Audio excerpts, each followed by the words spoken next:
So good morning everyone. 11 participants have joined. सारे topics over. I am trying to take some different types of problems, and I will try to first of all relate occupancy problem with division and distribution into groups. कभी कभी क्या होता है, division and distribution into groups काफी helpful हो जाता है और ऑक्यूपेंसी प्रॉब्लम में भी वो लग जाता है. मतलब एक ही सवाल को एक से ज्यादा तरीके से कैसे बना सकते हैं ये देखेंगे हम लोग. कहीं कहीं पर क्या होता है ना, ये वाला फॉर्मूला फेल हो गया तो दूसरे फॉर्मूला से सवाल को बना लेंगे. उसके पहले हम एक बात बोले थे पिछले क्लास में कि हम तुम लोग को बताएंगे बिना मल्टीनोमियल थ्योरम कैसे नंबर ऑफ सॉल्यूशन निकालते हैं. So in our last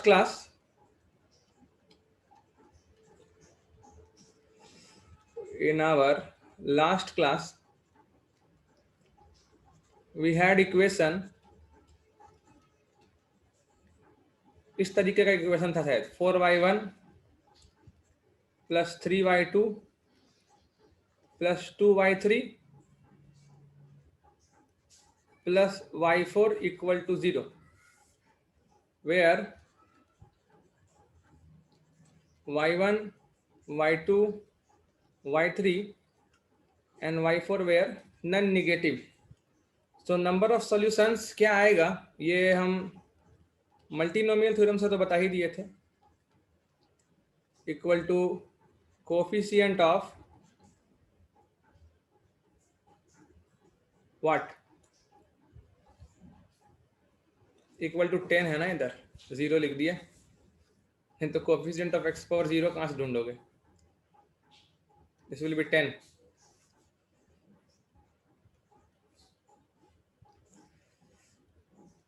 So coefficient of x to the power 10 in the expansion. In the expansion पहले कॉमन रेशियो हम लोग x पावर 4 लेंगे इस कोफिशिएंट के कारण. तो x पावर 4 का power 0 1 plus x power 4 plus x power 8 plus dot dot dot. उसके बाद x क्यूब लेंगे तो 1 प्लस एक्स क्यूब. बेसिकली ये एक्स क्यूब का पावर में 0 से इन्फिनिटी तक जा रहा है. फिर एक्स स्क्वायर पर पावर 0 से लेकर इन्फिनिटी तक जा रहा है और फिर एक्स पर. नाउ इस तरह के प्रॉब्लम्स में तुम वो मत लगाना, जीपी वाला फॉर्मूला लगाओगे तो दिक्कत होगा. इसमें तुमको क्या करना है, बारी बारी से दोनों ब्रैकेट मल्टीप्लाई करना है और ये ध्यान में रखना है कि कभी भी x पावर 10 से बड़ा लोगे ही नहीं. जैसे अगर हम फर्स्ट टू ब्रैकेट्स को सिंप्लीफाई कर दें ये मल्टीनोमियल के तरीके से, तो जैसे इधर पहला वाला 1 है, ये तुम्हारा जो दूसरा ब्रैकेट है उसमें 1 से लेकर x क्यूब है, x6 है, सब कुछ है. तो 1 दूसरे ब्रैकेट में x पावर 10 ढूंढेगा, नहीं मिलेगा तो हटाओ. फिर x पावर 4 दूसरे ब्रैकेट में x पावर 6 ढूंढेगा तो एक x पावर 10 मिलेगा. x पावर 10 या उससे छोटा ही लेना है, x पावर 10 या फिर उससे छोटे वाले ही मल्टीप्लाई करेंगे हम लोग. तो जैसे कि अगर तुम यहाँ 1 है, 1 को तुम किससे किससे कर सकते हो, 1 को 1 से कर सकते हो, x क्यूब से कर सकते हो. तुम डायरेक्टली सोचोगे कि यही दोनों ब्रैकेट मल्टीप्लाई करके x पावर 10 मिल जाए, तो वो नहीं होगा. 10 या 10 से कम ढूंढना है. तो अगर हम 1 को मल्टीप्लाई करेंगे तो 1 को 1 से कर सकते हैं, 1 को x क्यूब से कर सकते हैं, 1 को x पावर 6 से कर सकते हैं, 1 को x पावर 9 से कर सकते हैं. अब मत करना, नहीं तो x पावर 12 हो जाएगा. x पावर 4 को 1 से कर सकते हैं, 3 से कर सकते हैं, 6 से कर सकते हैं. अब मत करना, नहीं तो अगला x पावर 9 है वो 13 हो जाएगा. x पावर 8 को 1 से कर सकते हैं, बस x पावर 3 से मत करना, नहीं तो x पावर 11 हो जाएगा. और x पावर 8 के बाद अगला कौन सा आने वाला है, x पावर 12 आने वाला है. तो सारे ब्रैकेट्स में ही तुम 10 या 10 से कम ही लिखते तो ज्यादा अच्छा होता. तो यहां बस इतना है मेरे काम का. इन दोनों में अगर देखा जाए तो 1 से भी होगा, x से भी होगा, x स्क्वायर से होगा. इधर तो हर ब्रैकेट है, हर पावर है, x क्यूब है, x पावर 4 है, एक्स पावर 6 भी है, एक्स पावर 7 है, एक्स पावर 8, एक्स पावर 9 और एक्स पावर 10 भी है, प्लस एक्स स्क्वायर जो है वो इधर किससे किससे हो सकता है, 1 से हो सकता है तो एक्स स्क्वायर आ जाएगा, उसके बाद एक्स क्यूब भी आ सकता है, फिर एक्स पावर 4 आ सकता है, एक्स पावर 5 आ सकता है, x power 6, x power 7, x power 8, x power 9 और एक्स पावर 10 तक जा सकता है। वैसे ही एक्स पावर 4 किससे किससे हो सकता है, उसके लिए भी आ जाएगा तुम्हारा, एक्स पावर 4 हो सकता है, एक्स पावर 5 होगा, एक्स पावर 6 आएगा, एक्स पावर 7 आएगा, एक्स पावर 8 भी आएगा, एक्स पावर 9 भी आएगा और एक्स पावर 10 भी बनेगा। उसके बाद इधर एक्स पावर स्क्वायर के बाद 4 है, 4 के बाद 6 होगा, 6 को भी इधर कुछ मिलेगा, 8 को भी मिलेगा, 10 को भी मिलेगा। 6 को कितना मिलेगा, 6 एक्स पावर 6 एक्स पावर 6 बनाएगा, एक्स पावर 7 बनाएगा, एक्स पावर 8 भी बनाएगा, एक्स पावर 9 भी बनाएगा, एक्स पावर 10 भी बनाएगा। Difficult one. ऐसे अगर हम लोग काउंट करेंगे टाइम लगेगा। फिर एक्स पावर 8 का तुम बनाओगे, एक्स पावर 8, एक्स पावर 9, फिर एक्स पावर 10 और फिर एक एक्स पावर 10 का ले लोगे तुम, इस तरीके से। And then you will look for the two products again, कि कहाँ कहाँ से हमको अब एक्स पावर 10 मिलेगा। काउंट किया जा सकता है, ऐसा भी कुछ दिक्कत नहीं है। अगर इतना कोई लिख लेता है तो काउंट कर सकते हो। जैसे इस 1 के लिए तुमको एक्स पावर 10 ढूंढना होगा। एक्स पावर 10 तुमको 1, 2, 3, 4, 5, 6, तो यहाँ से 6 बार एक्स पावर 10 मिला, तो यहाँ से 6 बार मिल गया। एक्स क्यूब के लिए एक्स पावर 7 ढूंढना होगा। यहाँ से देखो एक्स पावर 7 मिला, और है कहीं तो बताओ। एक बार हुआ, 2, 3, 4, 4 बार मिल रहा है। यहाँ से भी x power 10। X power 6 x power 4 को ढूंढेगा, 1, 2, 3, उसके बाद नहीं है। एक्स पावर 9 एक्स को ढूंढेगा, 1, उसके बाद तो हमको लगता नहीं है कहीं मिलने वाला है, नहीं है। फिर एक्स पावर 4 एक्स पावर 6 को ढूंढेगा। एक्स पावर 6 कितना बार है, 1, 2, 3, 4 टाइम्स। ये एक्स क्यूब को ढूंढेगा, 1, 2, बस।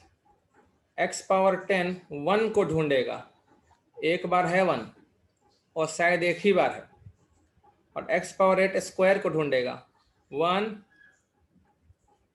2, उसके बाद शायद नहीं है।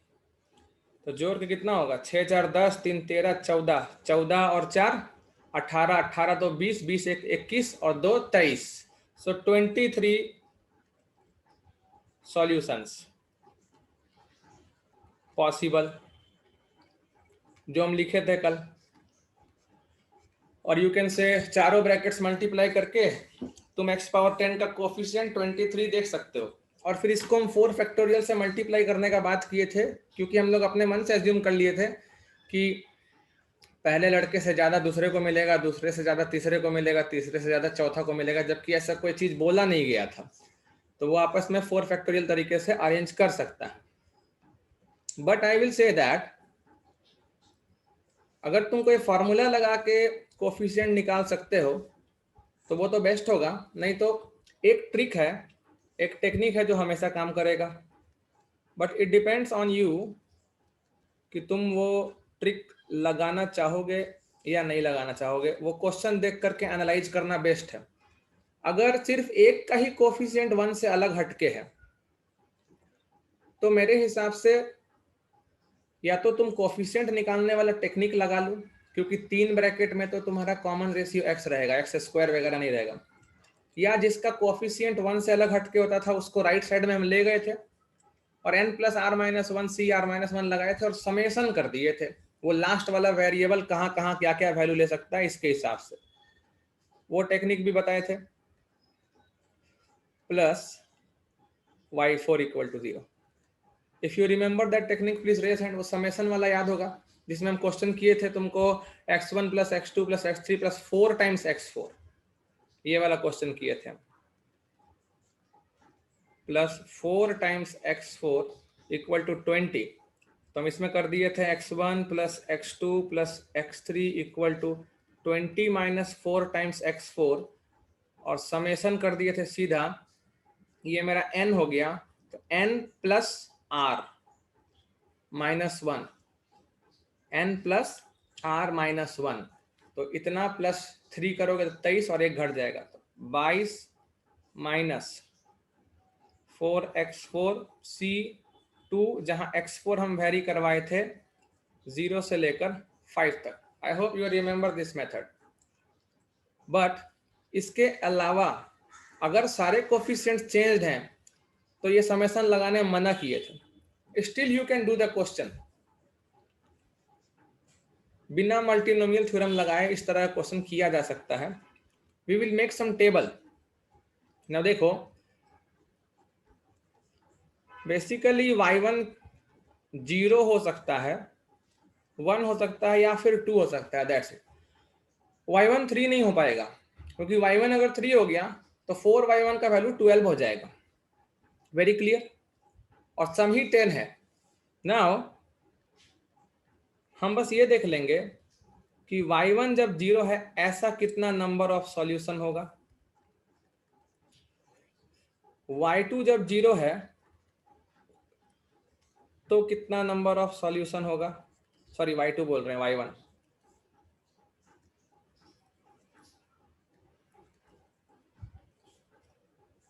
y1 जब 1 है तो कितना नंबर ऑफ सॉल्यूशन होगा, और y1 जब 2 है तो कितना नंबर ऑफ सॉल्यूशन होगा,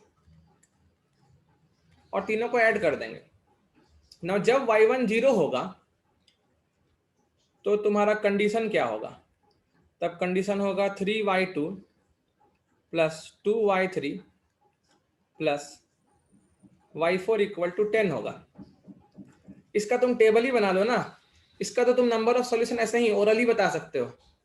अगर y2 0 हो गया, अगर y2 0 हो गया तो 2y3 प्लस y4 10 होना चाहिए।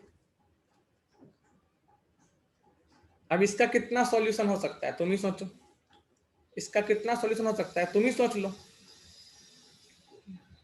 इजी है। y3 अगर 0 होगा तो y4 10 होगा, तो y3 क्या क्या वैल्यू ले सकता है, 0 1 2 3 4 एंड 5, बस, तो 6 सॉल्यूशन। तो y2 0 होगा तो 6 सॉल्यूशन, मतलब y1 0 y2 0, तो ऐसा 6 सॉल्यूशन। अब अगर y2 1 हो गया, तो y2 अगर 1 हो गया तो ये बन जाएगा 2y3 plus y4 equal to 7। अब सोचो कितना सॉल्यूशन हो सकता है, y3 0 हो सकता है, 1 हो सकता है, 2 हो सकता है, 3 भी हो सकता है, 4 नहीं हो पाएगा, तो 4 सॉल्यूशन। अगर y2 3 हो गया तो इक्वेशन क्या बन जाएगा, 2y3 plus y4 equal to 1। कितना सॉल्यूशन हो सकता है, y3 0 हो सकता है लेकिन y3 1 नहीं हो पाएगा, तो y3 0 बस एक सॉल्यूशन। हाउ मेनी, 6 4 10 और 1 1 11, 11 solution we are getting from here. और अगर कोई सॉल्यूशन मिस हो रहा है प्लीज बताओ। y2 इक्वल टू 2 छूट गया हमसे, एक्चुअली y3 पहले लिख दिए थे ना, तो दिमाग से उतर गया कि y2 भी हो सकता है, y2 2 भी हो सकता है भाई। y2 जब 2 होगा तो तुम्हारा 2y3 प्लस y4, ये कितना हो जाएगा, ये तुम्हारा 2 हो गया तो 6, इधर 4 हो जाएगा, तो ऐसा कितना सॉल्यूशन होगा, y3 0 लेगा, 1 लेगा और 2 लेगा, बस 3 सॉल्यूशन यहां से आएगा, तो 11 और 3 14 हो जाएगा, 14 सॉल्यूशंस। जब y1 0 होगा ऐसा 14 सॉल्यूशंस आएगा। सो जब y1 0 होगा ऐसा 14 सॉल्यूशन आएगा। This type of calculations can be used in asking you how many solutions exist such that एक वेरिएबल का वैल्यू इतना हो उतना हो। Now when y1 equal to 1, when y1 equal to 1, then our question reduces to 3y2 plus 2y3 plus y4 equal to, अगर y1 1 होगा तो ये इधर 6 हो जाएगा, और अगर y1 2 होगा तो 3y2 plus 2y3 plus y4 equal to, y1 अगर 2 होगा तो 8, तो इधर 2 आ जाएगा। नाउ सी इधर क्या क्या केस हो सकता है।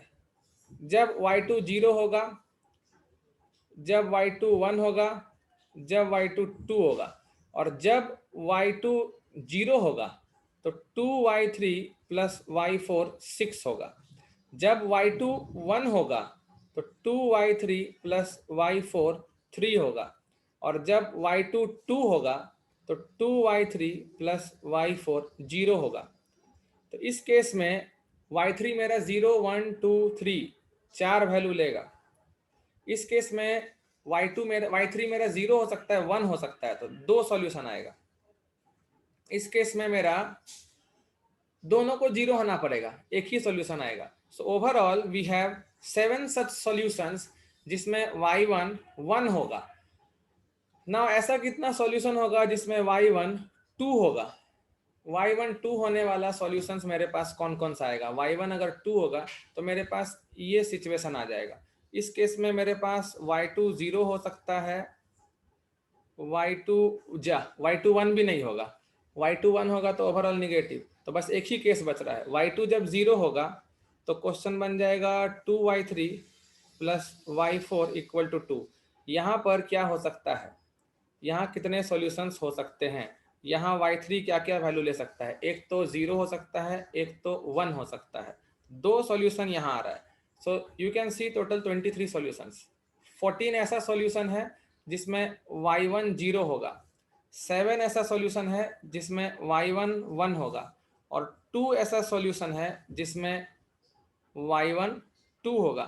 सो 23 सच सॉल्यूशंस,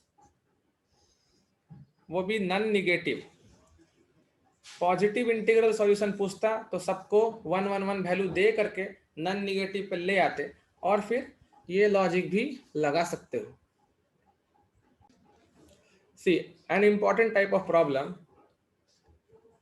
प्रॉब्लम डिस्कस करेंगे हम लोग, उसी से जो एक्स्ट्रा इनपुट अगर लगे कि आ सकता है तो लाएंगे। इन हाउ मेनी वेज आराम से क्वेश्चन को करेंगे। 5 distinct balls, in how many ways 5 distinct balls can be arranged? In how many ways 5 distinct balls can be arranged in 3 distinct boxes?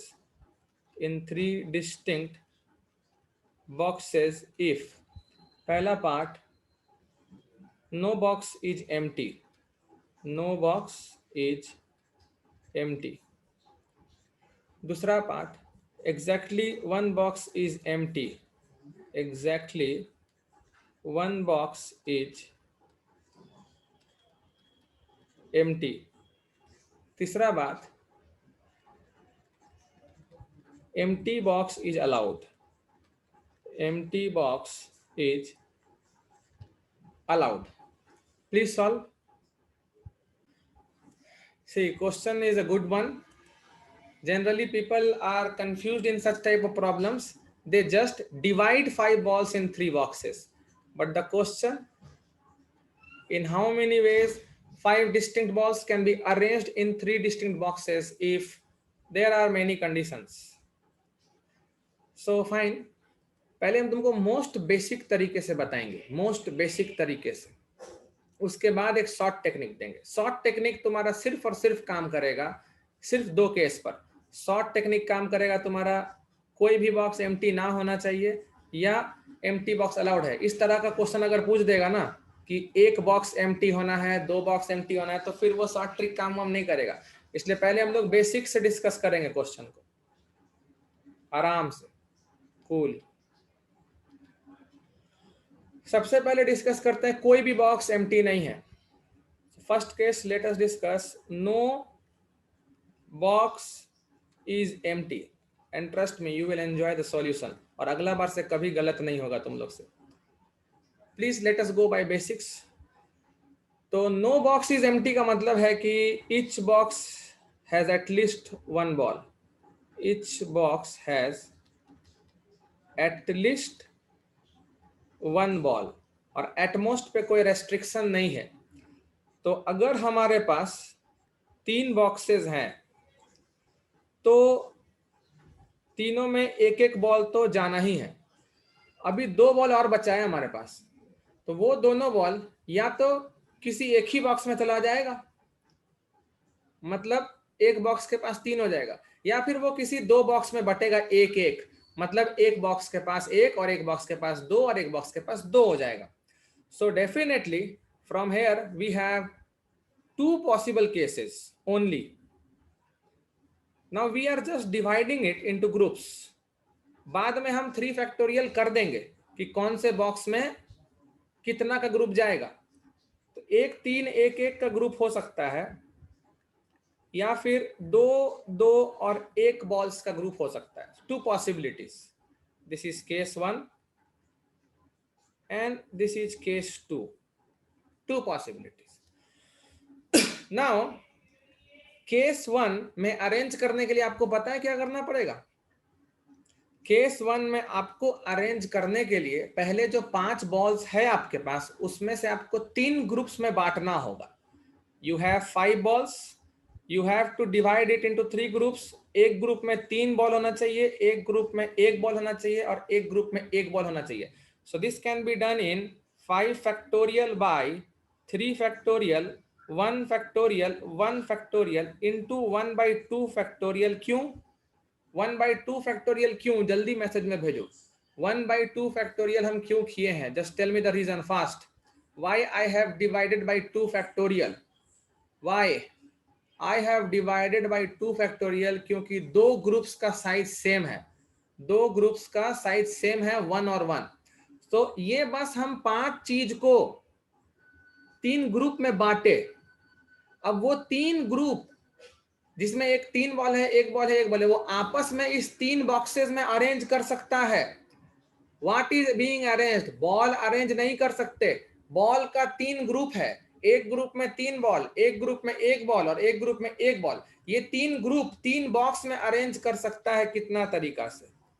3 factorial तरीका से। इनटू जिस बॉक्स में 3 बॉल गया होगा उस बॉक्स के अंदर वो 3 बॉल अरेंज कर सकता है। कितने तरीका में? 3 फैक्टोरियल तरीका में। और जिस बॉक्स में 1 बॉल गया होगा वो अपने आप को 1 फैक्टोरियल तरीका में अरेंज करेगा, और दूसरे बॉक्स में 1 बॉल गया होगा वो अपने आप को 1 फैक्टोरियल तरीका में अरेंज करेगा। मतलब ये केस 1 है जब तुम 5 बॉल को 3 ग्रुप में बांट लिए, उस 3 ग्रुप को 3 बॉक्स में अरेंज कर दिए, बस यहां तक अगर छोड़ दिए तो सावी वाला केस हो जाएगा कि तुम 5 डिस्टिंक्ट बॉल को 3 डिस्टिंक्ट बॉक्स में बांट रहे हो, खाली आपस बॉक्स के अंदर बॉल्स को अरेंज नहीं कर रहे हो। तो कंफ्यूजन यही हो जाता है कि बॉल्स को अंदर में लोग अरेंज नहीं करते हैं। तो अगर हम लोग देखें सावी जो पार्ट कर रही है या जो मोस्ट कंफ्यूजन वाला पार्ट है वो ये है, लोग इतना करके छोड़ देते हैं। This is only for distribution. ये सिर्फ डिस्ट्रीब्यूशन वाला पार्ट है और अंदर में भी अरेंजमेंट हो सकता है। हर बॉक्स में बॉल्स का अरेंजमेंट हो सकता है। Now let us come for the second part.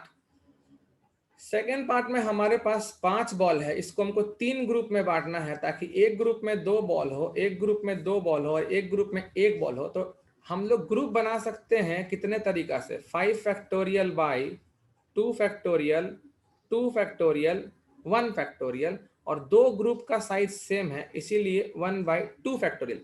3 group बन गया। अब वो 3 ग्रुप को हम 3 बॉक्स में बांट दिए। कितने तरीका से? 3 फैक्टोरियल तरीका से। और हर बॉक्स में जहां 2 बॉल गया होगा वो आपस में अरेंज करेगा 2 फैक्टोरियल, और एक बॉक्स में 2 बॉल गया होगा वो आपस में अरेंज करेगा 2 फैक्टोरियल, और एक बॉक्स में एक गया है वो ऑब्वियसली अरेंज करेगा 1 फैक्टोरियल, जो सावी की या जो जनरली लोग करते हैं वो यहाँ पर करके छोड़ देते हैं। तो ये हो गया फिर डिस्ट्रीब्यूशन। ये जो ग्रीन ब्रैकेट के अंदर है वो सिर्फ डिस्ट्रीब्यूट होकर रह जा रहा है, अरेंज नहीं हो रहा है, बॉक्स के अंदर अरेंज नहीं हो रहा है। तो जो ग्रीन ब्रैकेट्स के अंदर है वो दोनों अगर जोड़ेंगे तो मेरे हिसाब से 150 आ जाना चाहिए। नो बॉक्स इज एम्प्टी, क्योंकि वही सावी का आंसर है, और वो तुम निकाल भी सकते हो डायरेक्ट फॉर्मूला से जो हम ऑक्यूपेंसी प्रॉब्लम में पढ़ाए थे। So let us find the value. तो इधर 3 फैक्टोरियल और 3 फैक्टोरियल कैंसिल हो गया, और 2 फैक्टोरियल से 3 फैक्टोरियल कैंसिल हो जाएगा 3 बार में, और 5 फैक्टोरियल 120 होता है, तो 120 इंटू 3 इज 360, प्लस 2 फैक्टोरियल इधर से कैंसल, और 2 फैक्टोरियल से 3 ये भी 360, सो 360 एंड 360 इज 720। सो 720 तरीका है जिसमें तुम 5 डिस्टिंक्ट बॉल को 3 डिस्टिंक्ट बॉक्स में अरेंज कर सकते हो। और अगर सिर्फ डिवाइड करना था तो ग्रीन ब्रैकेट्स के अंदर वाले को करके देखो। तो ये तुम्हारा 360 आ रहा था, पहला वाला पार्ट 360, और ब्रैकेट के बाहर तुम्हारा 60 है, 6 है, तो 360 को 6 से डिवाइड कर दो तो ग्रीन ब्रैकेट के अंदर 60 आ रहा है, और इधर तुम्हारा टोटल 360 आ रहा है, और बाहर में 4 है, तो 4 से डिवाइड कर दो, इस ग्रीन ब्रैकेट के अंदर 90 है। When you add 60 and 90, you get 150. That is the number of ways in which you can divide 5 distinct balls in 3 distinct boxes if an empty box is not allowed. ये बहुत ही basic method है, इसको कभी भी मत भूलो। Note, first of all, I will say you today's class may go 15 or 23 minutes, 50 or 20-25 minutes longer, but आज ये ओवर होगा। मंडे से हम लोग मैट्रिसेस स्टार्ट करेंगे, पर जो भी चीज़ है एक्स्ट्रा मेरे पास हमको लगता है कि दे देना चाहिए वो हम दे देंगे। बाकी जितना क्वेश्चंस प्रैक्टिस करो उतना अच्छा है तुम्हारे लिए। Now number of ways of arranging and different objects जो अभी मेरा 5 था, in r different groups,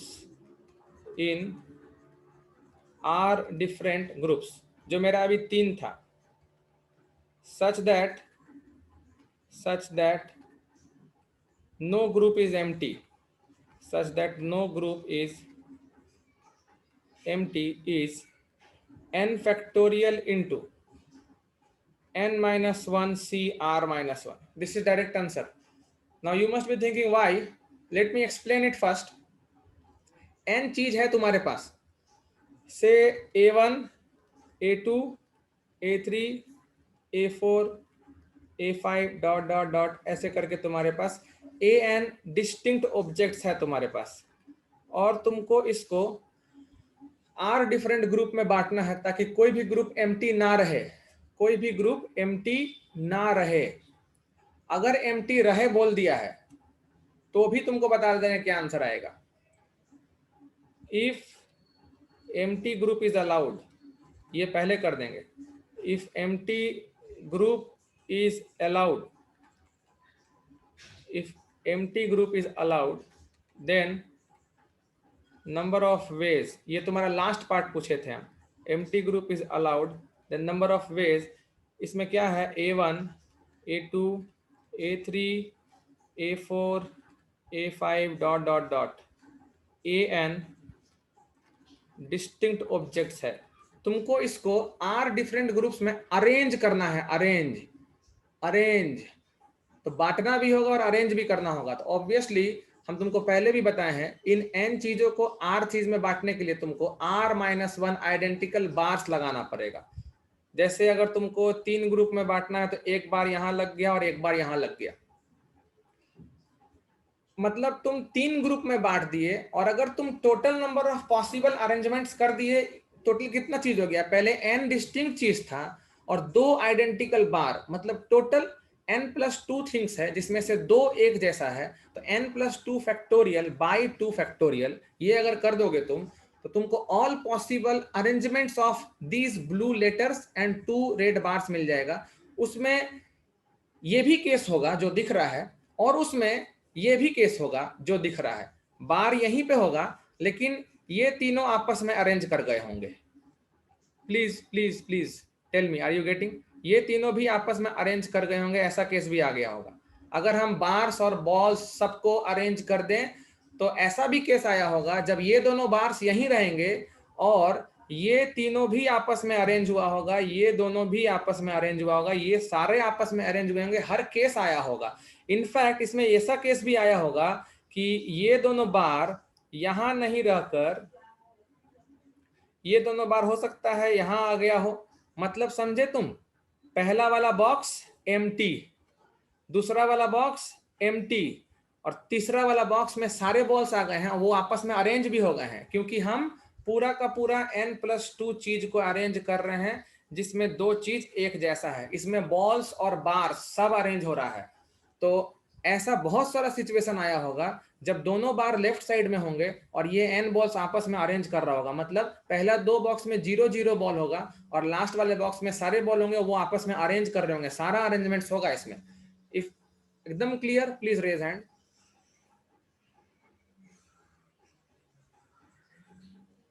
so our basic is clear.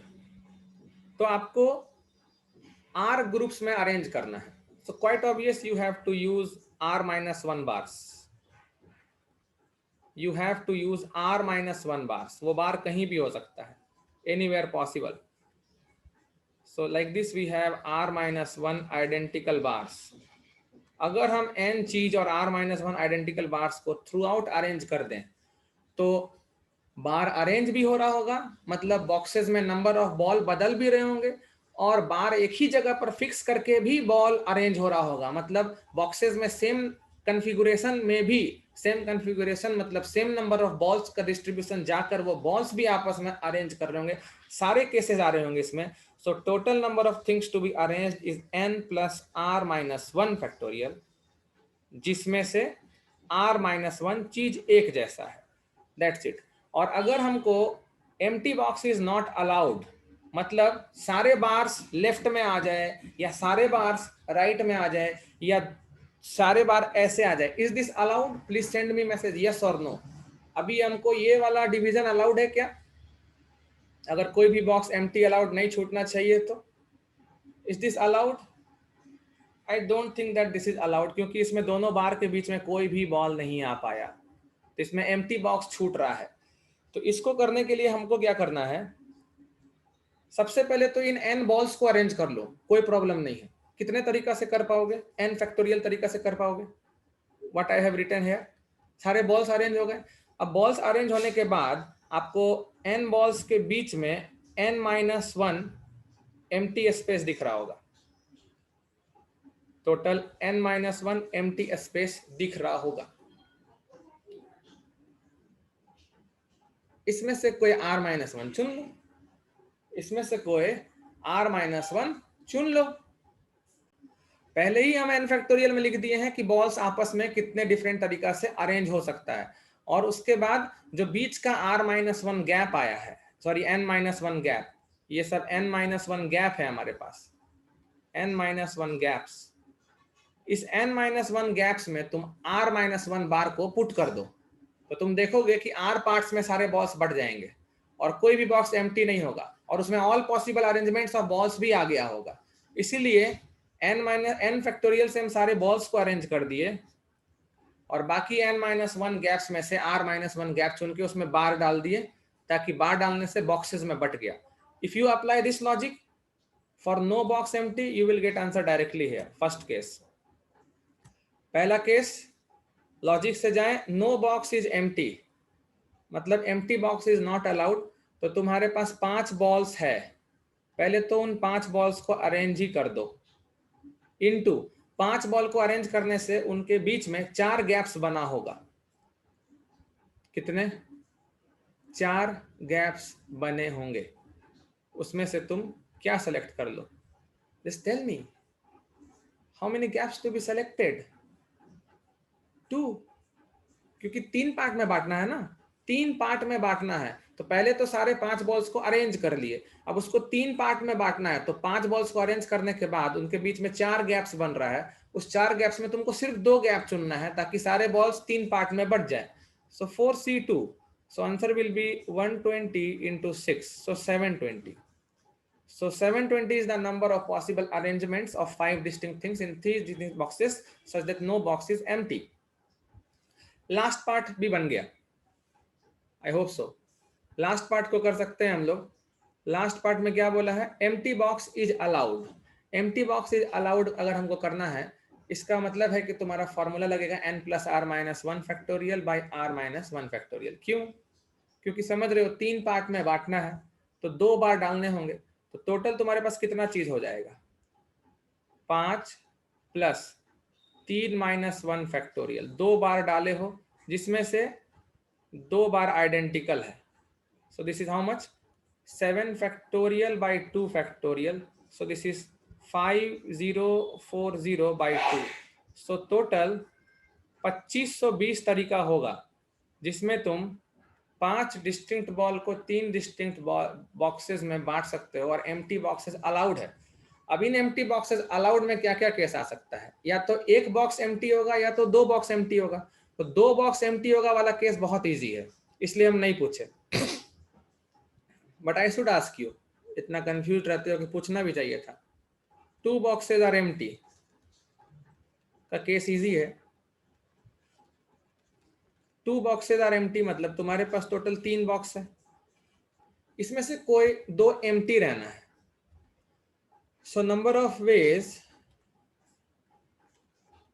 अगर 2 एम्प्टी रहना है तो कौन सा 2 एम्प्टी रहेगा ये हमको पता नहीं है, तो 3 बॉक्स में से 2 बॉक्स चुन लेंगे जो एम्प्टी रहेगा। मान लो ये 2 बॉक्स एम्प्टी रहेगा। अब जो बॉक्स है उसी में 5 बॉल आएगा और आपस में अरेंज भी करेगा। कितने तरीका में, 5 फैक्टोरियल, सो 120 into 3, सो 360 ऐसा नंबर ऑफ वेज है जिसमें 5 बॉल्स को तुम 3 डिस्टिंक्ट बॉक्सेस में डाल सकते हो ताकि 2 बॉक्स एम्प्टी रहेगा। ये तो बहुत इजी था, या तो पहला बॉक्स में सब आ जाएगा और अरेंज कर जाएगा 120 तरीका, या तो दूसरा बॉक्स में सब आ जाएगा और अरेंज कर जाएगा 120 तरीका, या तो तीसरा बॉक्स में सब आ जाएगा और अरेंज कर जाएगा 320 तरीका। हम 360 तरीका, 5 फैक्टोरियल 120 into 3, 120 120 120, 360 तरीका। Now what is important is exactly 1 box is empty. Now please solve this, I will request you to solve this. तुम बना दोगे हम जानते हैं, इसमें फॉर्मूला नहीं लगेगा। You can get correct answer, please solve. So let's do the case exactly 1 box empty, exactly 1 box empty, easy one, exactly 1 box empty। तो हमारे पास 3 बॉक्स हैं, हमारे पास 3 बॉक्स हैं, उसमें से कोई एक बॉक्स एम्प्टी होगा। कौन सा होगा हमको नहीं पता। नंबर ऑफ वेज, कोई एक बॉक्स एम्प्टी होगा, कौन सा एम्प्टी होगा हमको नहीं पता, तो हम एक बॉक्स चुन लेंगे 3C1। सपोज उसमें से एक पॉसिबल केस है कि ये बॉक्स एम्प्टी है, मतलब अब हमको क्या करना है, 5 चीजों को बांटना है 2 बॉक्सेस में और कोई भी बॉक्स एम्प्टी नहीं रहना चाहिए। वेरी ऑब्वियसली कोई भी बॉक्स एम्प्टी नहीं रहना चाहिए का मतलब है कि दोनों बॉक्स में कम से कम एक बॉल आएगा। एक बॉल यहाँ और एक बॉल यहाँ, तो 2 बॉल तो हो गया, और 3 बॉल बचा है। वो 3 बॉल क्या कर सकता है, या तो वो 3 बॉल किसी एक ही में आ जाए, या तो एक में 2 और एक में 1 जाए, बस यही पॉसिबिलिटी है। तो अगर 3 बॉल एक ही में आ गया तो वो केस बन जाएगा एक में 4 और एक में 1। और अगर 3 बॉल एक में नहीं आया, एक में 1 और एक में 2 गया, तो अगर जिसमें 2 गया उसमें 3 बॉल हो जाएगा, जिसमें 1 गया उसमें 2 बॉल हो जाएगा। इस दोनों केस के अलावा और कुछ केस नहीं है हमारे पास। 5 बॉल को आपको 2 बॉक्सेस में बांटना है। Basically you want two groups, और कम से कम एक ग्रुप में आना चाहिए, तो या तो 1 4 या तो 2 3। अब फिर 2 3 के बदले 3 2 मत बोलना, क्योंकि वो हम लोग डिस्ट्रीब्यूट करने वाले हैं बॉक्स में। तो for case 1 I am going to do direct calculation. For case 1 पहले तो हमको 5 चीज को 2 ग्रुप में बांट लें। So 5 factorial by 4 factorial 1 factorial. यहाँ दोनों ग्रुप अनइक्वल साइज के हैं, इसलिए कुछ भी डिवाइड करने का जरूरत नहीं है। इनटू ये दोनों ग्रुप्स को तुम दो बॉक्सेस में बांट सकते हो 2 फैक्टोरियल तरीका से, क्योंकि इसमें बॉक्स में 4, इसमें 1, या इसमें 1 और इसमें 4 हो सकता है। जिस बॉक्स में 4 गया होगा वहां वो 4 फैक्टोरियल तरीके से अरेंज भी करेगा, और एक बॉक्स एक बॉल 1 फैक्टोरियल तरीका से अरेंज करेगा, वो लिखने का जरूरत नहीं है। या फिर दूसरा केस पॉसिबल है हमारे पास कि 5 बॉल अपने आप को 2 ग्रुप में ऐसे बांटे कि एक ग्रुप में 3 और एक ग्रुप में 3 के बदले 2 चीज आए। तो 5 factorial by 3 factorial 2 factorial, both the groups are of unequal size, तो कुछ से भी डिवाइड करने का जरूरत नहीं है। इनटू ये दोनों ग्रुप दोनों बॉक्स में 2 फैक्टोरियल तरीका से अरेंज कर सकता है, और जिस बॉक्स में 3 बॉल गया होगा वो आपस में अरेंज करेगा, जिस बॉक्स में 2 बॉल गया होगा वो आपस में अरेंज करेगा। So this is total number of ways in which exactly one box will remain empty. So this is 3, 4 factorial got cancelled out, 5 factorial हो गया तुम्हारा 120 और 2 240, plus 3 factorial 2 factorial cancelled out, ये भी 240, सो 3 720 720 1440, परफेक्ट आंसर। सो यही 4 case possible है। अगर empty boxes allowed है तो 2520 तरीका पॉसिबल है, जो तुम डायरेक्ट फॉर्मूला लगा दोगे n plus R minus 1 factorial by R minus 1 factorial. अगर कोई भी बॉक्स एम्प्टी अलाउड नहीं है तो 720 तरीका होगा, तुम डायरेक्ट फैक्टोरियल लगा दोगे n का, और n माइनस गैप में से कोई r माइनस 1 गैप चुन लो। अगर 2 बॉक्सेस एम्प्टी है तो वो बहुत इजी केस है, सारे बॉल्स एक ही में अरेंज कर जाएं, या सारे बॉल्स दूसरे में अरेंज कर जाएं, या सारे बॉल्स तीसरे में अरेंज कर जाएं। एक बॉक्स एम्प्टी वाला केस अच्छा होता है, उसमें पहले एक बॉक्स चुन लेना होता है, और फिर जो आप 3 बॉक्सेस के लिए किए हो ताकि नो बॉक्स इज एम्प्टी, वही आप 2 बॉक्सेस के लिए करो ताकि no box is empty. Don't forget to arrange the balls. इसी में अगर हम लोग को ये क्वेश्चन आता कि आपको 5 बॉल को 3 बॉक्सेस में डिस्ट्रीब्यूट करना है, बांटना है, जो ऑक्यूपेंसी प्रॉब्लम किए थे, ताकि एक बॉक्स खाली रहे, एक बॉक्स खाली रह जाए, तो हम लोग कौन सा कैलकुलेशन करेंगे? एक बॉक्स खाली रह जाए तो हमको नहीं पता कौन सा बॉक्स खाली रहने वाला है, तो पहले हम चुनेंगे 3C1, एक बॉक्स खाली रह गया, ठीक है, एक बॉक्स खाली रह गया, मतलब हमको 2 बॉक्स में बांट देना है, बस बांट देना है, अरेंज नहीं करना है। तो फिर वही चीज है 4 1 या 3 2। अब ग्रुप बनाओगे 5 factorial by 4 factorial into 1 factorial, और आपस में बॉक्सेस में बांट दोगे 4 और 1 का ग्रुप, और इन बॉल्स को अरेंज करने का जरूरत नहीं है। या फिर 5 बॉल्स के ग्रुप को बांट दोगे 3 का ग्रुप में, 2 का ग्रुप में, कुछ से डिवाइड करने का जरूरत नहीं है, और ये दोनों ग्रुप को 2 बॉक्स में बांट दोगे। बॉक्सेस में बॉल्स को अरेंज करने का जरूरत नहीं है अगर सिर्फ डिस्ट्रीब्यूट करना है। सो लेट अस सी ये कितना आना चाहिए। ये कायदे से इतना आना चाहिए जो हम पिछले दिन पढ़ाए थे तुमको, 5 डिस्टिंक्ट बॉल्स को 3 4 5 को 3 डिस्टिंक्ट बॉक्सेस में बांटना है, ताकि एग्जैक्टली 1 बॉक्स एम्प्टी रहे। तो अगर हम लोग ऑक्यूपेंसी प्रॉब्लम से देखें तो एग्जैक्टली 1 बॉक्स एम्प्टी रहने के लिए कौन सा बॉक्स एम्प्टी रहेगा हमको नहीं पता, तो एक बॉक्स चुन लेंगे हम। अब वो बॉक्स एम्प्टी है, बात खत्म। अब क्वेश्चन आ गया ऑक्यूपेंसी प्रॉब्लम का कि 5 डिस्टिंक्ट बॉल को 2 डिस्टिंक्ट बॉक्स में बांटना है ताकि कोई बॉक्स एम्प्टी ना रहे। तो टोटल नंबर ऑफ वेज तो हो जाएगा 2 पावर 5 माइनस कोई भी बॉक्स एम्प्टी में हम लोग घटाते थे, पहले घटाते थे 1 बॉक्स एम्प्टी, फिर जोड़ते थे 2 बॉक्स एम्प्टी, फिर घटाते थे 3 बॉक्स एम्प्टी। तो यहाँ हम लोग क्या कर सकते हैं, बस एक ही पार्ट घटा सकते हैं कि 2 में से कोई एक बॉक्स एम्प्टी, जो एक बॉक्स बचा उसी में पांचों अरेंज होगा, और 2C2 वाला जोड़ने का मतलब नहीं है, सारे बॉक्स तो एम्प्टी रहेंगे नहीं। So these 2 parts should give you the same answers, I think so. ये कितना आ रहा है 3 इंटू 32 माइनस 2, इधर से 30 इंटू 3, ये 90 आ रहा है। How much this one please check, 2 factorial 2 factorial, और तुम्हारा ये 5 फैक्टोरियल 4 से कट जाएगा 5 बार में, 5 इंटू 2 ये 10 हो रहा है, 10, और ये कितना हो रहा है 5 फैक्टोरियल होता है तुम्हारा 120, और 3 फैक्टोरियल होता है तुम्हारा 6, तो ये 120 बाई 6 20 और 90।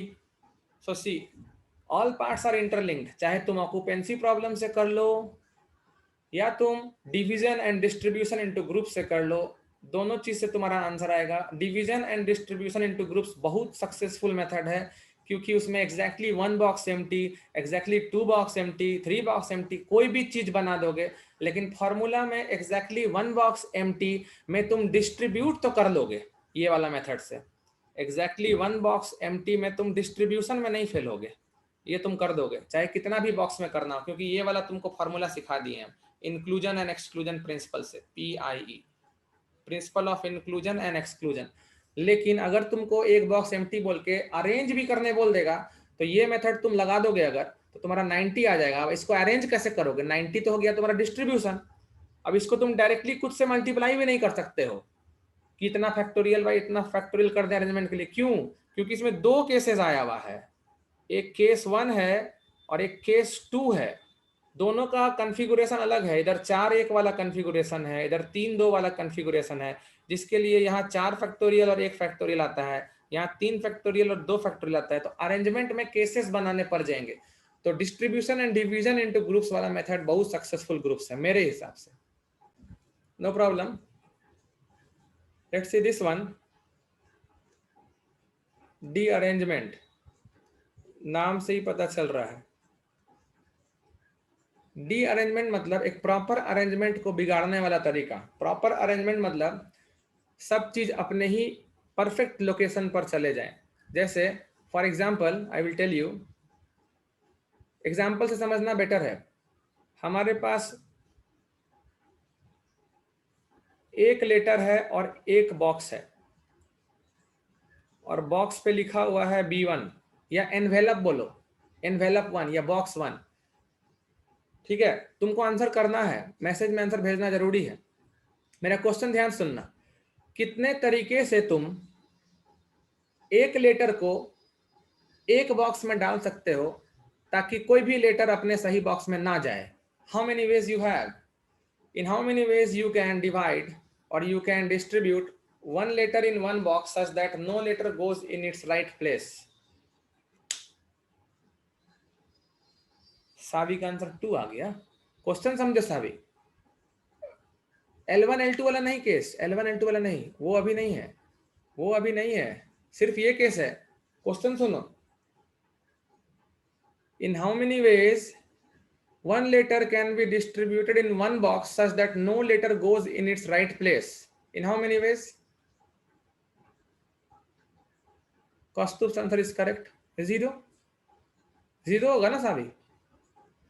L1 का बॉक्स B1 है, उसी में जाएगा।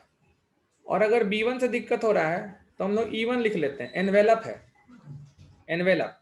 L1 सेम नंबर वाला करेक्ट मैचिंग है, मतलब लेटर 1 का एनवेलप E1 है। नो नो कोई बात नहीं, ओके।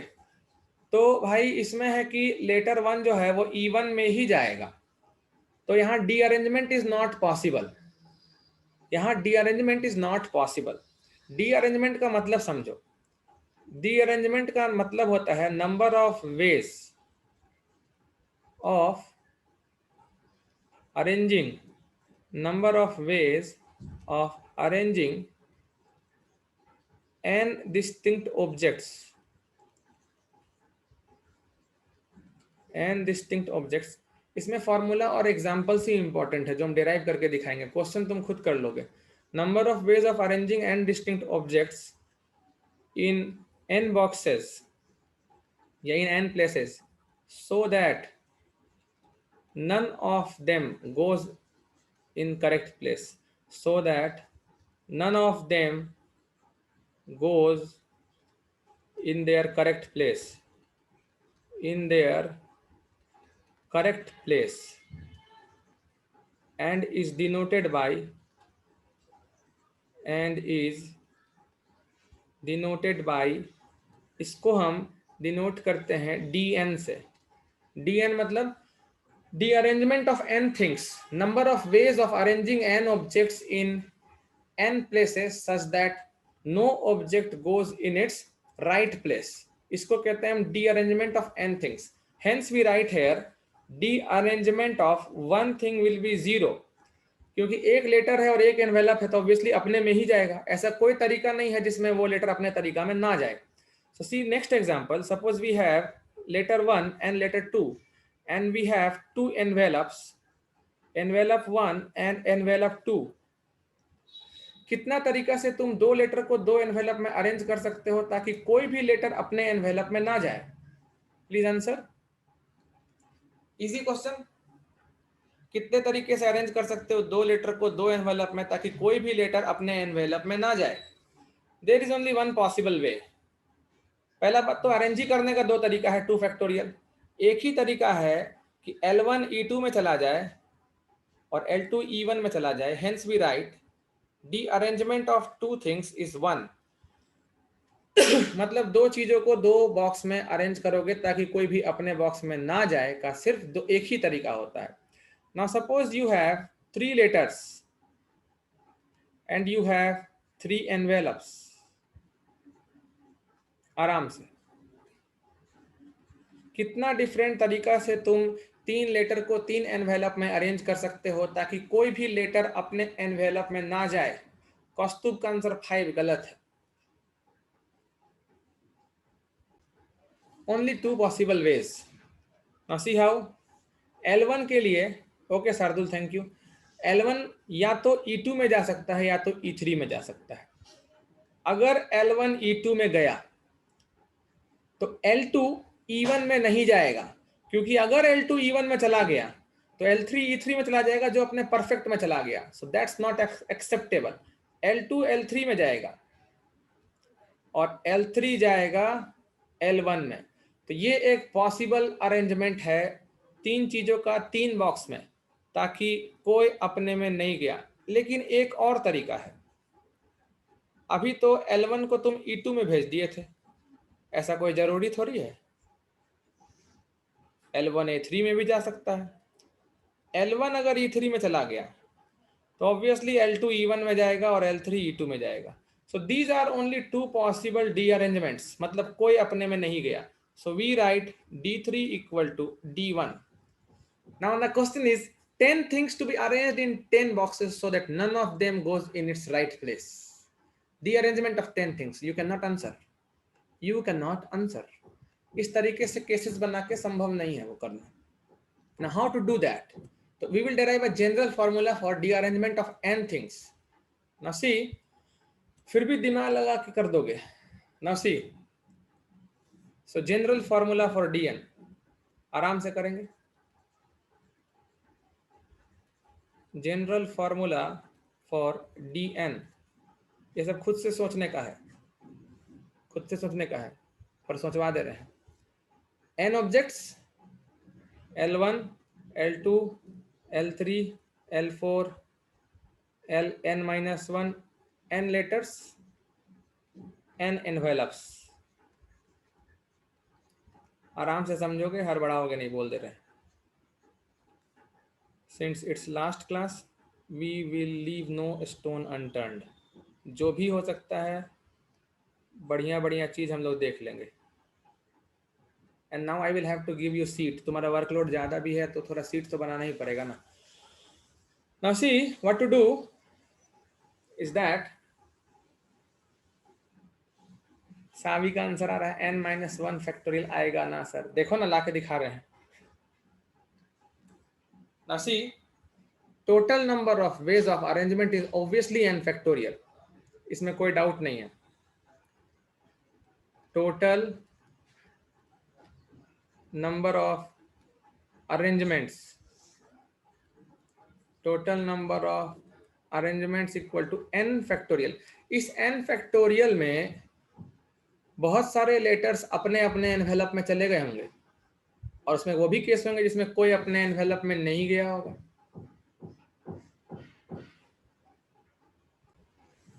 तो इस n फैक्टोरियल में पता है ऐसा तरीका भी होगा जिसमें सिर्फ एक अपने में गया होगा, बाकी सब गड़बड़, दो अपने में गया हो, बहुत कुछ हो सकता है। So see what I will write, let A1 equal to set of all distribution set of all distribution in which one goes in its right place, one goes in its right place, not exactly one, एक तो पक्का जाएगा, at least one बोल सकते हो। A one is set of all distribution in which at least one goes in its right place,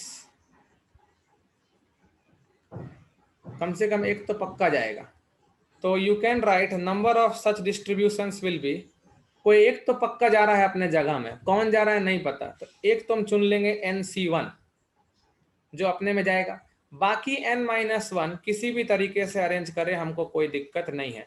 उस n-1 को जब अरेंज किया गया होगा तो बहुत सारे अपने में भी गया होगा, बहुत सारे अपने में नहीं गया होगा, मतलब कम से कम एक तो पक्का अपने में गया है। उसी तरह कम से कम कोई दो अपने में चला गया होगा, NC2, अब बाकी n-2 जैसे तैसे अरेंज करें, हो सकता है उसमें भी कोई अपने में गया हो, हमको क्या पता, या हो सकता है कोई ना गया हो। So now required number of ways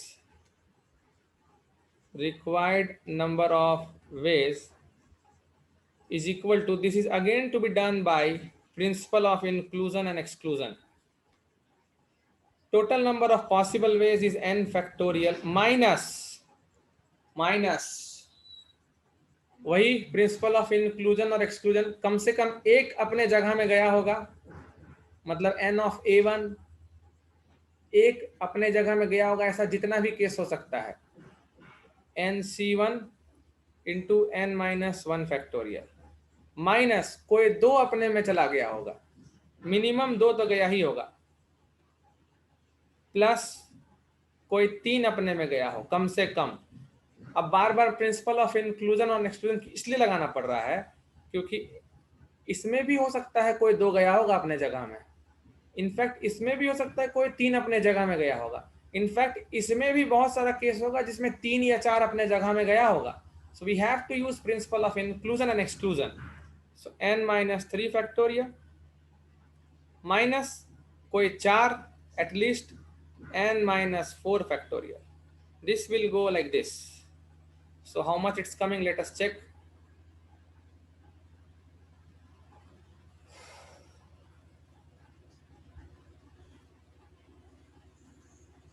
This is coming n factorial minus कितना है ये, this is n factorial by 1 factorial into n-1 factorial into n-1 factorial. I hope you are understanding.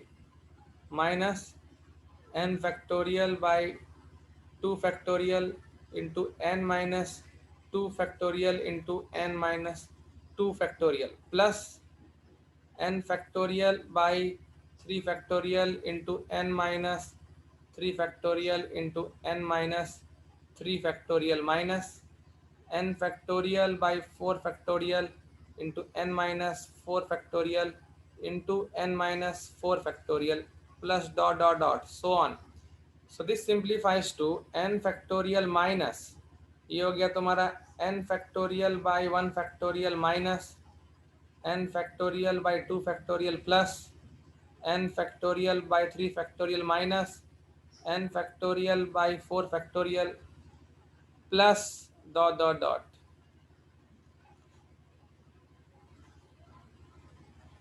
So see, n factorial got cancelled out, और if you take out common n factorial then it is 1, और bracket हटा दे रहे हैं, 1 minus 1 by 1 factorial plus 1 by 2 factorial minus 1 by 3 factorial plus 1 by 4 factorial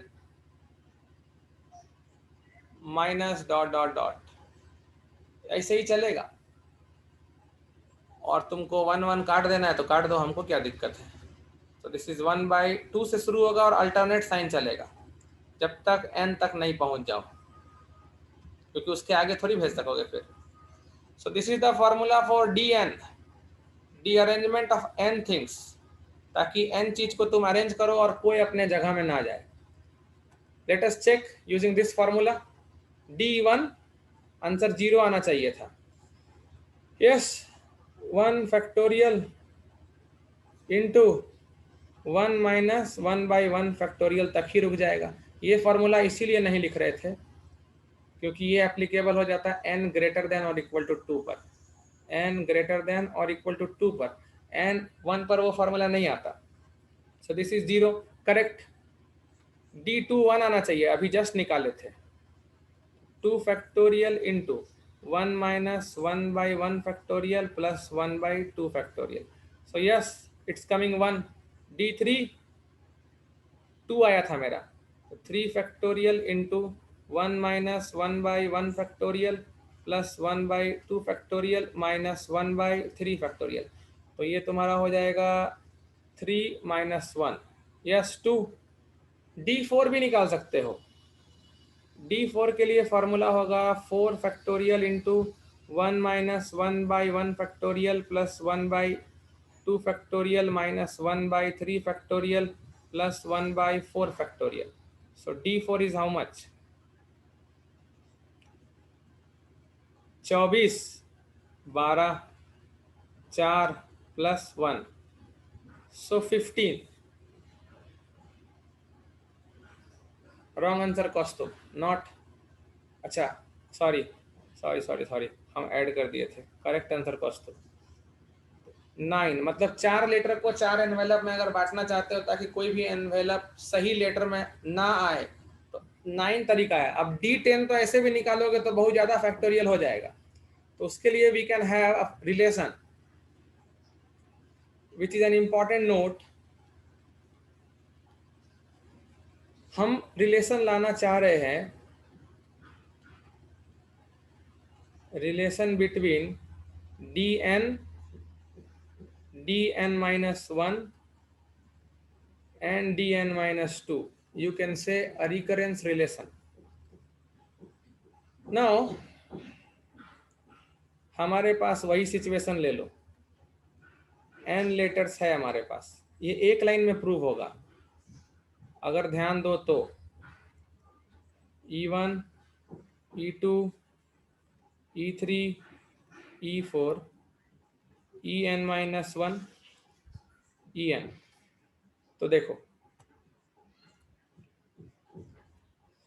suppose total number of D arrangement हमको निकालना है, हमको DN निकालना, मतलब कितना डिफरेंट तरीका है ताकि सारा ही लेटर गलत एनवेलप में चला जाए।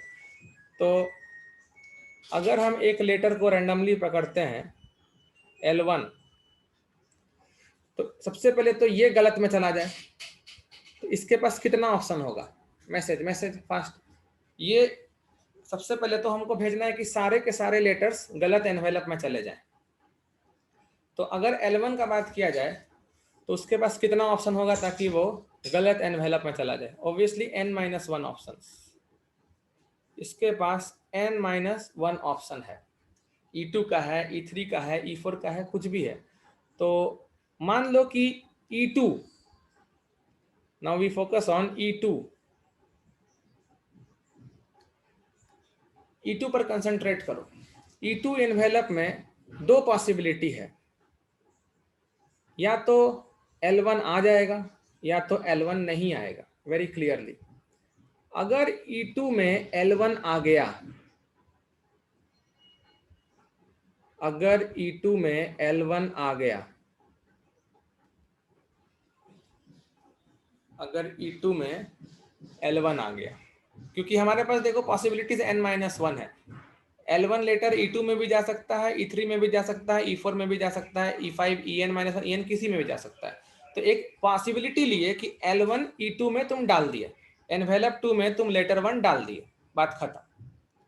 जब ऐसा तुम किए तो हमारा जो एनवेलप 1 था उसके पास दो पॉसिबिलिटी है, या तो ये अपने अंदर L2 को डाल ले या तो L2 को ना डाले। ठीक है, तो एक possibility L2 goes in E1 या फिर L2 does not go in even, दोनों म्यूचुअली एक्सक्लूसिव इवेंट है। अगर L2 इवन में चला गया, अगर L2 इवन में चला गया मतलब तुमको अब n-2 को डीअरेंज कर देना है, that's it. You have to derange n-2 things, क्योंकि दो दो चीज तो ऑलरेडी डीअरेंज हो गया है। सो हियर कम्स dn-2, या फिर म्यूचुअली एक्सक्लूसिव है ना, तो प्लस ये dn-2 तब हुआ था जब लेटर L2 E1 में चला गया था। अगर लेटर E2 L1 में नहीं गया,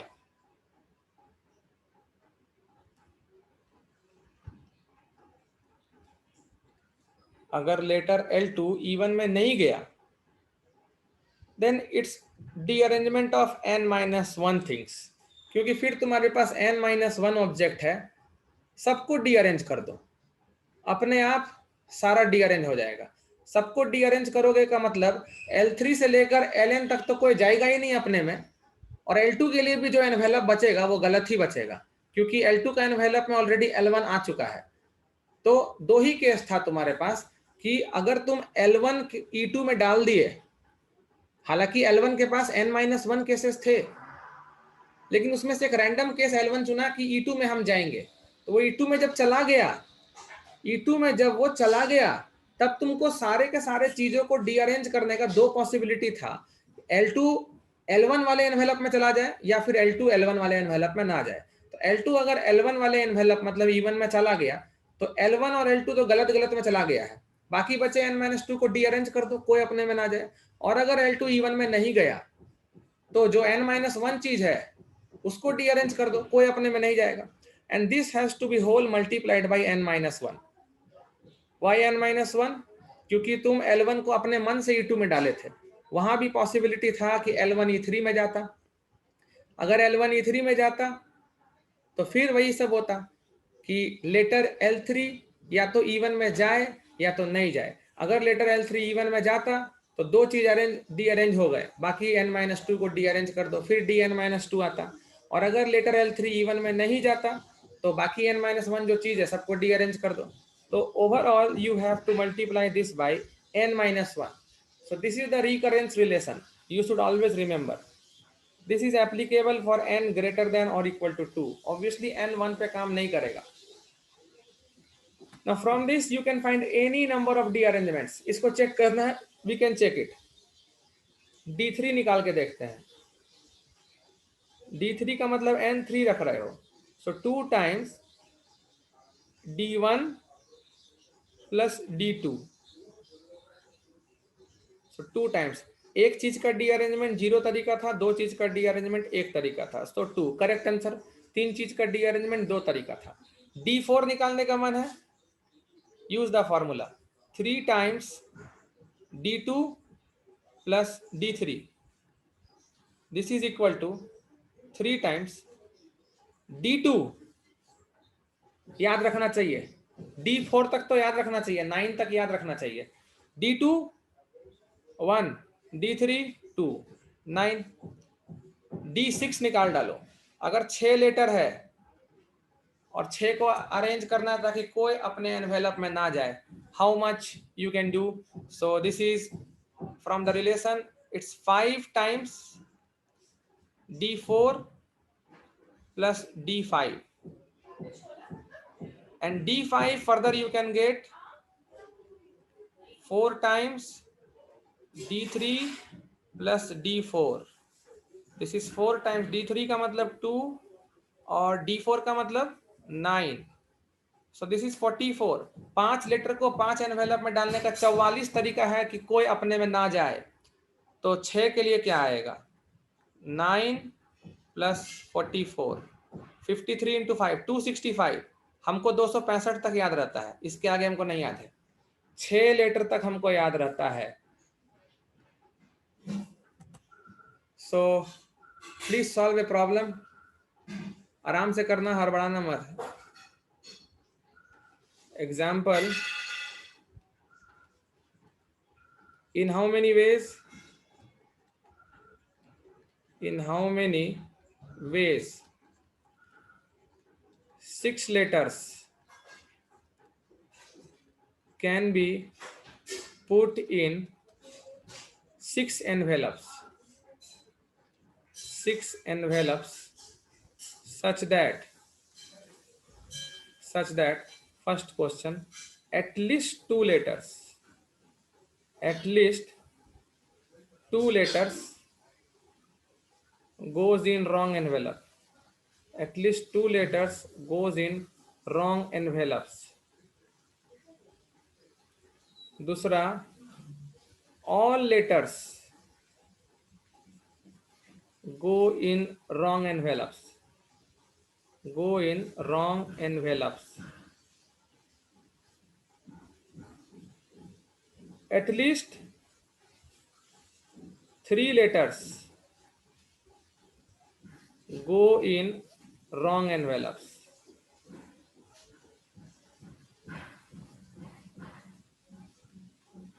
प्लीज सॉल्व. देखो टोटल नंबर ऑफ अरेंजमेंट कितना हो सकता है. Total number of arrangements, total number of arrangements equal to 6 factorial which is 720.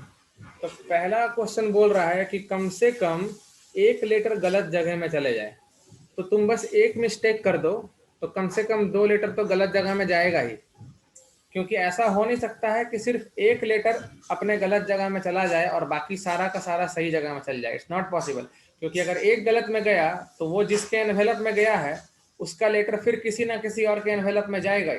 तो अगर मिस्टेक होगा तो कम से कम 2 मिस्टेक होगा. So clearly if any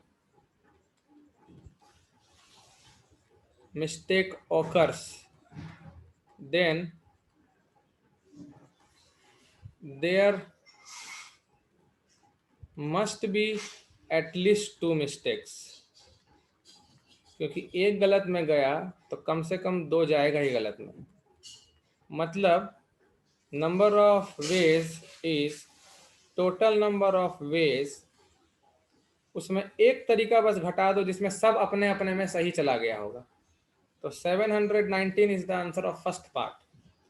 Second part I have already done. It's D6. D6 is 265. Now third part में बोल रहा है कि कम से कम 3 लेटर अपने, अच्छा कम से कम 3 लेटर रॉन्ग में जाए. मतलब समझे, उससे ज्यादा भी रॉन्ग में जा सकता है. तो 3 रॉन्ग 3 करेक्ट, या फिर 4 रॉन्ग 2 करेक्ट में, या फिर 5 रॉन्ग 1 करेक्ट में, या फिर 6 का 6 रॉन्ग. नाउ कौन सा 3 करेक्ट में जाएगा वो पता नहीं है हमको ना. तो 6 में से कोई 3 चुन लो, वो करेक्ट अपने अपने में जाएगा एक ही तरीका से, और बाकी 3 का डी अरेंजमेंट हो जाना चाहिए, कोई अपने में ना जाए. प्लस कौन सा 2 करेक्ट में जाएगा नहीं पता, तो 6C2 तरीका से तुम कोई 2 चुन लो जो अपने अपने में गया होगा, बाकी 4 में से कोई अपने में नहीं जाना चाहिए. So derangement of 4 things. Plus इसमें कोई एक चीज चुन लो, वो अपने में एक ही तरीका से जाएगा, बाकी 5 में से कोई अपने में नहीं जाना चाहिए. और 6 का 6 रॉन्ग मतलब D arrangement of all 6 things. So 6C3 is 20 and D3 is 2 plus 6C2 is 15 and D of 4 is 9 plus 6C1 is 6, D of 5 was 44 and D of 6 was 265.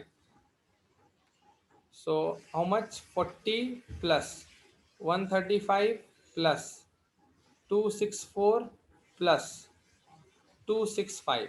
How much? ये हो गया तुम्हारा 264 और 265. 265 अगर होता तो 530 हो जाता ना. तो 529 और 40 569 और 135 कितना होगा?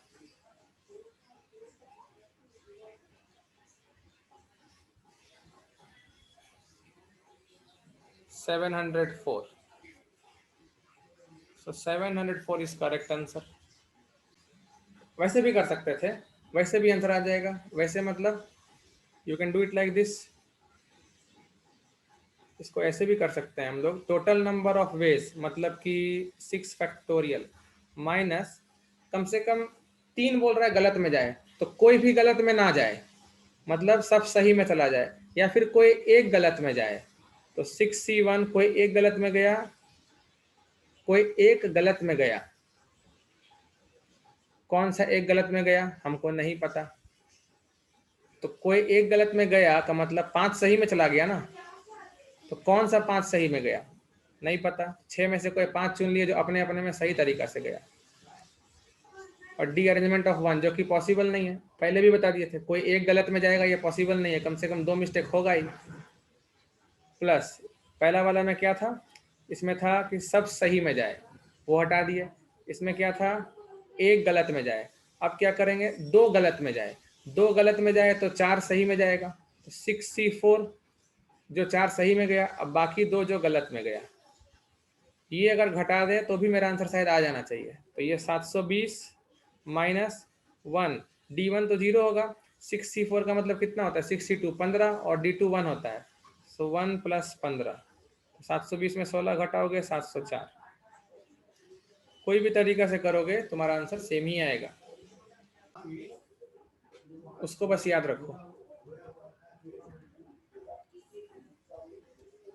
Important note,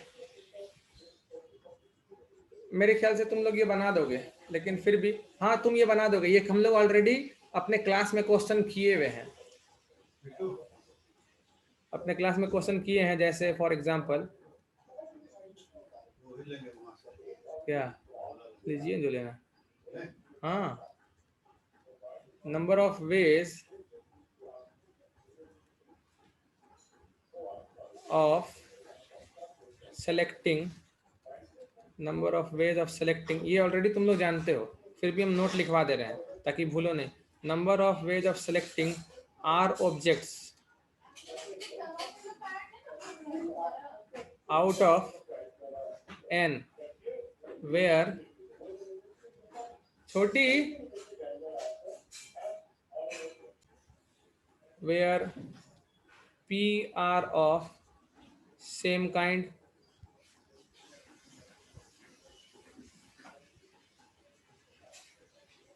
q are of same kind, dot dot dot so on.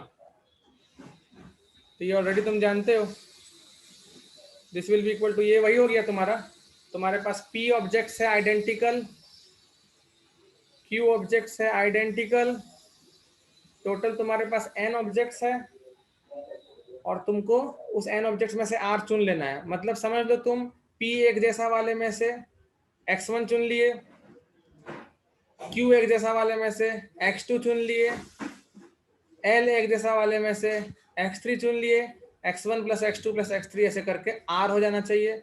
Where x1 कहाँ से कहाँ वेरी करेगा, 0 से लेके p तक, क्योंकि जो p एक जैसा वाला है हो सकता है उसमें से एक भी ना लो, या एक लो, या 2 लो, या 3 लो, या मैक्सिमम p ही ले सकते हो ना। तो ये तुम्हारा हो जाएगा number of non negative integral solution.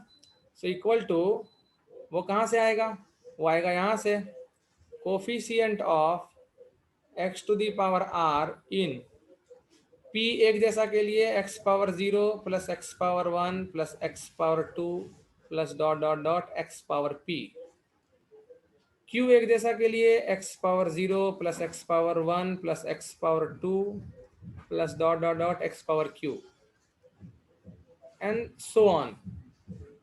Please raise hand if you are understanding this. अगर l एक जैसा होता तो x⁻0 x⁻1 x⁻2 ऐसे x⁻l तक जाता। मतलब तुम समझ रहे हो ना, जैसे ये और कोई टर्म मिलके अगर x⁻r दिया, मतलब वो एक पॉसिबल सिलेक्शन होगा। मतलब पहला वाला टाइप में से एक भी नहीं चुने, q वाले टाइप में से एक चुने, दूसरे वाले टाइप में से कुछ चुने। This is number of ways of selection. और number of ways of arranging, question हम लोग किए हुए हैं क्लास में लॉकडाउन के पहले। नंबर ऑफ वेज ऑफ, हम क्वेश्चन दिखा देंगे, अगर तुमको याद है तो हैंड रेस करो। वो क्वेश्चन किए थे केस बना बना के, 2 alike, 2 like, 1 alike, 3 unlike, number of ways of arranging r objects out of n where p are alike। Best वही मेथड है जो क्लास में किए थे। अगर उससे बाय चांस फंसे तो ये लगा सकते हो, q are alike, l are alike, dot dot dot equal to coefficient of x power r in, r factorial बाहर में रहेगा।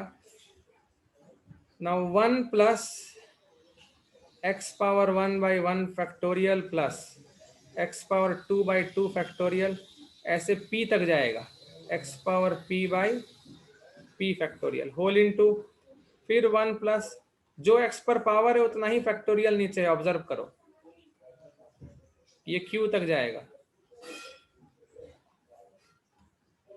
Whole into, I hope you can understand,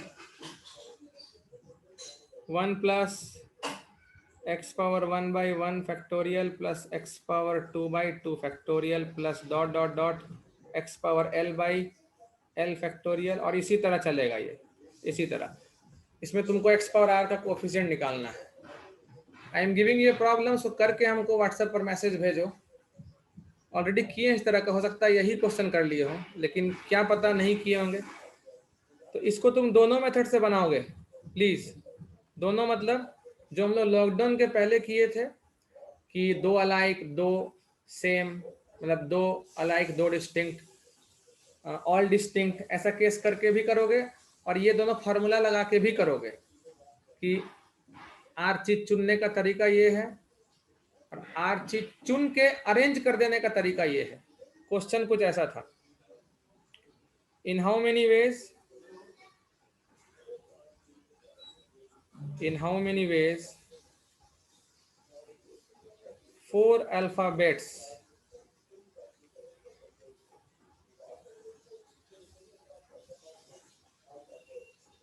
in how many ways 4 alphabets can be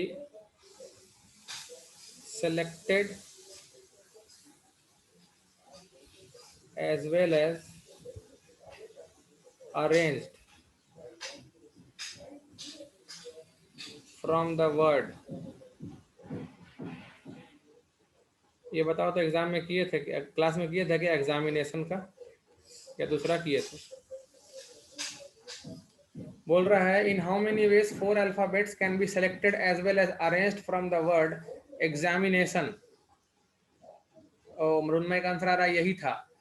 तो please notes मत देखना और इसको अपने से करना, कितने तरीका से इसमें तुम 4 अल्फाबेट्स चुन सकते हो, और दूसरा क्वेश्चन कितने तरीका से तुम इसमें से 4 अल्फाबेट का वर्ड बना सकते हो। मतलब एग्जाम में क्वेश्चन आ सकता है find the number of combination of the letters of the word combination examination taken 4 at a time. या तुमसे ये भी बोल सकता है how many words of 4 letters can be formed from the letters of the word examination. Okay, so please do it, दोनों तरीका से, बेसिक से भी और ये दोनों फॉर्मूला लगा के भी लाओ। And then I will be sending you a sheet, उस सीट में वैरायटी ऑफ क्वेश्चंस होगा, उसको सॉल्व करो। और फिर हम लोग देखो रिवीजन करेंगे जब, तो रिवीजन में परमुटेशन कॉम्बिनेशन ऑब्वियसली लास्ट में ही लेंगे क्योंकि अभी जस्ट कराए हैं, बाकी चीज का रिवीजन कराना है। जब रिवीजन करेंगे तो कुछ और एक्स्ट्रा क्वेश्चंस करेंगे। पीएनसी का कोई एंड नहीं है, हर दिन एक नया क्वेश्चन ला के दे सकते हैं, उसमें नया कंसेप्ट होगा। पीएनसी में जितना ज्यादा तुम खुद से सोचोगे बेटर है। Okay, thank you.